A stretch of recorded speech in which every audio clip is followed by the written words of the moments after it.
अहमदाबाद विमान दुर्घटना नेमकी कशामुळे घडली, या दुर्घटनेमागचं नेमकं कारण काय आहे, असे अनेक सवाल आता उपस्थित केले जात आहेत। योग्य पद्धतीने टेक ऑफ न झाल्यामुळे अपघात झाल्याचं कारण हे आता समोर येत आहे। विमान ज्यावेळी उड्डाण घेत होतं त्यावेळी त्याचे स्लॅट्स आणि फ्लॅप हे भाग योग्य स्थितीमध्ये नव्हते अशी माहिती मिळते। ज्यावेळी विमान टेक ऑफ घेत होतं, उड्डाण करत होतं, तेव्हा त्याचा पुढचा भाग हा वर होता। नंतर मात्र हे विमान खाली कोसळायला लागलं, म्हणजेच हे विमान टेक ऑफच्या वेळी पुरेशा प्रमाणात वर जाऊ शकलं नाही। या विमानाच्या अपघाताच्या वेगवेगळी कारणं सांगितली जात आहेत, मात्र या विमानाचा ब्लॅक बॉक्स आता सापडलेला आहे, त्यामुळे अपघाताचं नेमकं कारण काय आहे ते लवकरच कळू शकणार आहे।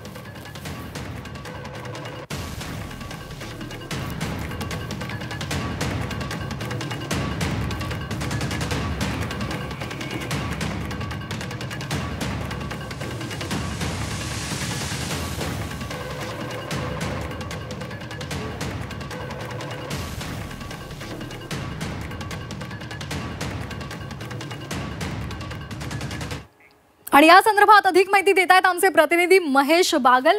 महेश, महत्त्वाची कारणं आता शोधली जात आहेत। महत्त्वाचा मुद्दा म्हणजे ब्लॅक बॉक्स हाती लागलेला आहे। या ब्लॅक बॉक्समध्ये नेमकं कारण काय ते समोर येणार आहे, मात्र यामागची नेमकी प्रोसेस कशी असते ती प्लीज आम्हाला समजून सांगाल। नक्कीच, ज्या वेळेस एखाद्या विमानतळावरून त्याच्या धावपट्टीवरून एखादं विमान जर उड्डाण करत असतं तर त्याला बऱ्याच गोष्टी या त्याच्यात बरेच फॅक्टर्स असतात। फॉर एक्झाम्पल म्हणजे एखादं उदाहरण जर घ्यायचं झालं तर विमानाचा प्रकार कुठला, ते लाईट वेट विमान आहे का हेवी विमान आहे, म्हणजे मोठ्या प्रवासी संख्या असलेलं विमान असेल तर त्याची जी उड्डाणाची जी परिस्थिती असते ती वेगळी असते, किंवा छोटी विमानं जी असतात त्यांच्या उड्डाणाची ज्यावेळेसची परिस्थिती वेगळी असते। जी घटना ही घडलेली आहे ते ड्रीमलाइनर विमान होतं, ज्यामध्ये काही गोष्टी इथे आपल्याला नमूद कराव्या लागतील। ज्यावेळेस धावपट्टीवरून विमान उड्डाण करणार असतं त्यावेळेस सगळ्यात पहिलं पाहिलं जातं की ते विमान कुठल्या जातीचं आहे, त्यामध्ये प्रवासी संख्या किती आहे, त्यामध्ये कार्गो सामान किती भरलेलं, म्हणजे एकंदरीत विमानामध्ये किती लोड आहे, किती वजन आहे त्या विमानाचं, आणि त्या विमानात आणखीन किती वजन आहे, अतिरिक्त वजन किती त्यामध्ये आलेलं आहे, त्या सगळ्यांवर विमानाच्या उड्डाणाची स्थिती ही अवलंबून असते। दुसरी, ज्यावेळेस उड्डाण जेव्हा केलं जातं त्या विमानाचा जो ताशी वेग असतो तो 240 ते 300 किलोमीटर प्रति तास या वेगाने विमान धावपट्टीवरून धावत असतं, त्यानंतर ते टेक ऑफ करतं। टेक ऑफ करत असताना विमानाचे जे पंख असतात त्या पंखामध्ये दोन प्रकार असतात, एक असतात फ्लॅप, एक असते स्लॅट। ज्यावेळेस फ्लॅप हा प्रकार येतो त्यावेळेस त्या विमानाचे पंख हे एका विशिष्ट दिशेने उघडले जातात आणि विमान जेव्हा उड्डाण करतं तेव्हा हे जे फ्लॅपचा जो प्रकार आहे पंखांचा तो बाहेर येतो आणि नंतर विमान एका विशिष्ट उंचीपर्यंत गेल्यानंतर पुन्हा तो फ्लॅपचा जो प्रकार आहे तो त्याच्या पूर्वपदावर येतो। या प्रकरणामध्ये काही गोष्टी इथे सांगितल्या जात आहेत की संभाव्य या गोष्टी असू शकतात ज्यामुळे हा प्रकार घडलेला असा, ही दुर्घटना घडलावी असे। एक, विमानाचं इंजिन हे बंद पडलेलं असावं। दोन, विमानाला पक्षाची धडक लागली असेल त्यामुळे दुर्घटना घडलेली असेल। ज्यावेळेस या विमानाने धावपट्टीवरून उड्डाण केलं त्यावेळेस त्याचा वेग जो होता तो किती होता हे तपासलं जाणार आहे, कारण सगळं काही वेगावर आहे। कारण वेग जर व्यवस्थित असेल तर पायलटला मदत होते एका विशिष्ट उंचीपर्यंत जाण्यासाठी, एका विशिष्ट वेळेत त्याला ते लक्ष्य गाठावं लागतं उंचीचं। या सगळ्या गोष्टी त्यावेळेस झाल्या होत्या का हे पाहावं लागणार आहे। आता हे झालं उड्डाण करतानाच्या वेळेस।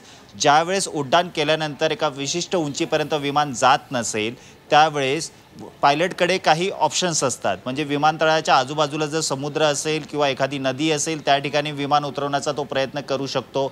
दोन, कुठे मैदान असेल किंवा एखादी हिरवळ असेल किंवा वाळूचा काही परिसर असेल त्या ठिकाणी तो प्रयत्न करू शकतो की विमान हे उतरवण्याचा प्रयत्न करू शकतो। मात्र सरदार वल्लभभाई पटेल विमानतळावरून ज्यावेळेस या विमानाने उड्डाण केलं त्यावेळेस आजूबाजूला असा कुठलाही परिसर त्याला दिसला नाही, विशिष्ट उंचीवर हे विमान गेलं नाही हे आता स्पष्टपणे दिसतंय। मात्र पायलटकडून पुरेपूर प्रयत्न झाले की एका विशिष्ट उंचीपर्यंत विमान नेण्यात यावे जेणेकरून जे टेक ऑफ आहे ते यशस्वी व्हावं, पण तसं काही होताना दिसलं नाही। दुसरीकडे ज्यावेळेस हे विमान खाली उतरत होतं त्यावेळेस पायलटकडून जो गिअर असतो, लँडिंग गिअर असतो, तो जर वापरण्याचा प्रयत्न केला गेला असेल आणि तो वापरला गेला नसेल किंवा लँडिंग गिअर हा अडकला असेल तर शक्यता नाकारता येत नाही की ह्या विमानाचं जे विमान जे कोसळलं त्याचं एक हे कारण असू शकतं। दुसरं, एरोनॉटिक म्हणजे एव्हिएशन इंडस्ट्रीचे विमानं असतात त्यामध्ये एक विशिष्ट ब्रेक असतो, म्हणजे एरोनॉटिक ब्रेक त्याला म्हणतात. त्या ब्रेकचा वापर केल्यानंतर एका विशिष्ट उंचीपर्यंत गेल्यावरही विमानाचा वेग कमी होतो आणि त्यानंतर ते विमान खाली आणण्यात येतं.